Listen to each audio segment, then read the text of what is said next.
ঢেউসাগর থেকে বেরিয়ে সোজা রওনা দিলাম ওল্ড দীঘার উদ্দেশ্যে। সমুদ্রের ধারে ধারে যে রাস্তা রয়েছে সেই ধরেই হাঁটা লাগালাম।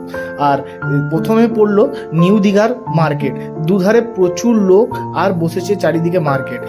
আমরা পৌঁছে গেলাম হাঁটতে হাঁটতে একদম বিশ্ববাংলা গেটে।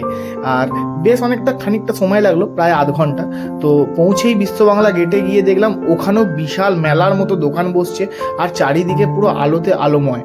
তো বসে কিছুক্ষণ বেশ আড্ডা মারলাম সব বন্ধুরা মিলে, আর চারধারে ফটোগ্রাফি ভিডিওগ্রাফি করে তারপরে একটা দারুণ বিশ্ববাংলার যে সামনের ফটোটা, ওখানে দাঁড়িয়েও বেশ অনেকক্ষণ আড্ডা, বসে ফটো তোলা সব কিছু হলো।